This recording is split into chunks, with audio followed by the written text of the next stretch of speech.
Bagaimana caranya kita membayar utang? Ya bayar aja.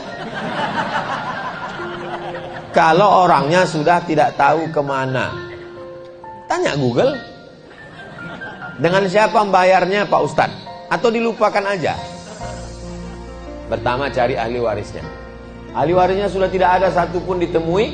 Pertama hitung berapa utangnya. Utangnya 100.000. Tahun berapa? Tahun 80. 100.000 tahun 80-an itu emasnya berapa gram? 1 gram. Berarti bayarnya tahun 2022 bukan 100.000, tapi pakai 1 gram emas. Karena yang stabil itu adalah emas. Makanya nikah maharnya pakai emas. Kalau pakai mukena nggak stabil, lapuk.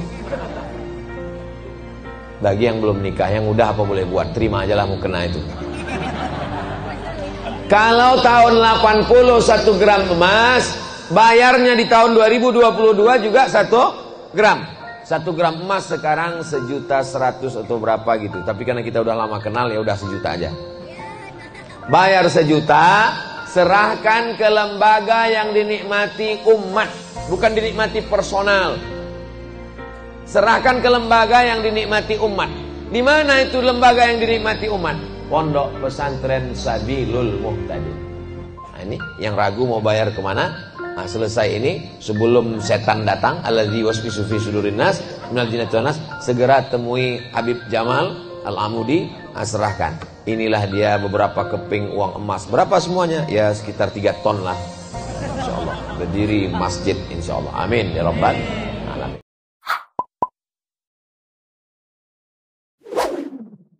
Orang-orang yang mendekatkan diri kepada Allah, dicabut Allah rasa takut itu dari dalam hati. Ala inna awliya Allah, ketahuilah para wali-wali Allah, la khaufun alaihim wa la hum yahzanun. Mereka tidak lagi merasa takut, mereka tidak lagi merasa cemas, karena mereka selalu bersama dengan Allah Subhanahu wa ta'ala. Ma dhannuka bitsnaini, kalau kau sangka kita di dalam Jabal Tsur ini hanya berdua bersamaku wahai Abu Bakar Siddiq, wallahu thalithuhuma, maka sesungguhnya Allah ketiga. Aku, engkau, dan ada Allah bersama kita. La tahzan, jangan sedih. Innallaha ma'ana, Allah senantiasa bersama dengan kita.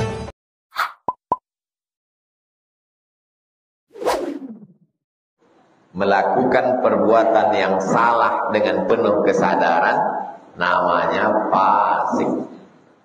Yudhillu bihi katsiran wa yahdi bihi katsira wa ma yudhillu bihi illal. Orang yang fasik disesatkan Allah. Begini gambarannya begini. Ustadz Somad, katanya Ustadz mau tablik akbar di Rokan Hulu ya? Ya. Boleh kami ikut Pak Ustadz? Boleh. Jalannya Pak Ustadz? Nanti dari Rimbo Panjang terus ke Bangkinang. Saya sudah jalan duluan. Saya sudah di Pasir Pengarayan Islamic Center. Kemudian dia telepon. Nanti kau lewat Bangkinang, habis itu Kuo, habis itu Rantau Berangin, sampai di Rantau Berangin belok kanan. Sampai Rantau Berangin belok kanan. Ingat ya? Iya. Saya sudah sampai di Pasir. Tak lama dia telepon. Ustaz, saya di Bangkinang. Ayo terus aja, terus.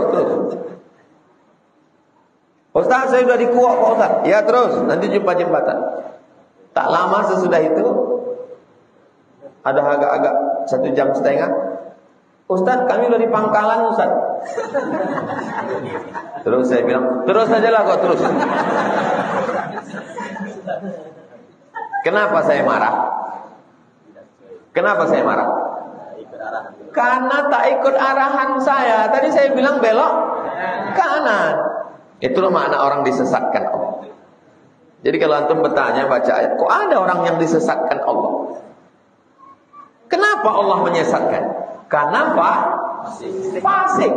Orang yang fasik itu dihukum Allah di dunia dengan disesatkan dia.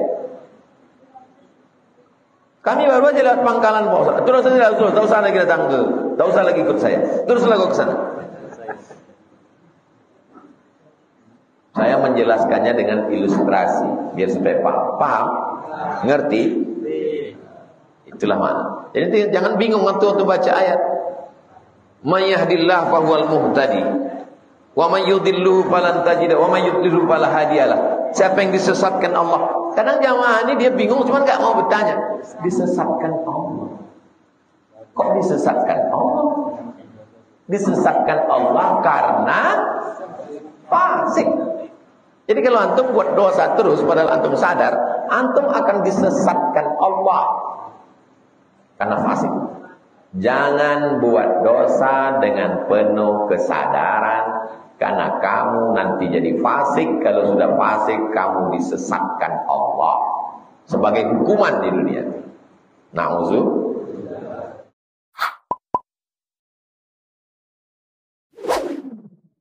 Bahwa ketika ruh keluar dari jasad, tidaklah seperti tetesan embun yang jatuh dari daun yang basah. Ketika ruh keluar dari jasad, Nabi SAW bertanya kepada orang-orang yang ruhnya sudah keluar dari jasad, ketika beliau Isra dan Mi'raj, bagaimana yang kalian rasakan wahai mayat? Mereka menjawab, seperti kambing yang dikuliti hidup-hidup. Mereka menjawab, seperti tebasan pedang di tempat yang sama diulang beratus kali. Mereka menjawab, seperti mata kail pancing ditarik dari kulit yang basah. Tercabut urat-urat dan dagingnya, ikut ke mata kail pancing. Begitulah sakitnya. Lalu yang perlu kita siapkan, apa yang bisa meringankan sakaratul maut itu? Di antara yang bisa meringankan sakaratul maut adalah sedekah, menghilangkan mati su'ul khatimah.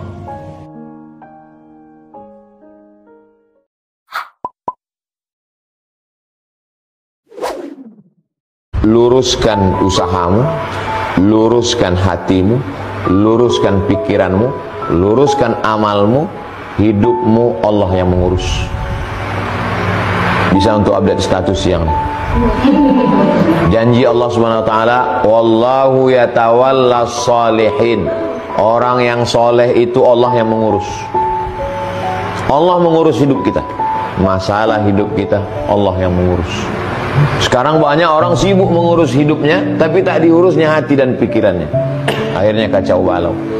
Berniat baik, berpikir baik, berkata baik, berbuat baik. Datang baik, alhamdulillah. Datang yang tak baik, berarti Allah sedang menguji. Kalau dikasihnya nikmat, syukur. Dikasihnya ujian, sabar. Hidup ini cuma dua, antara syukur dan sabar.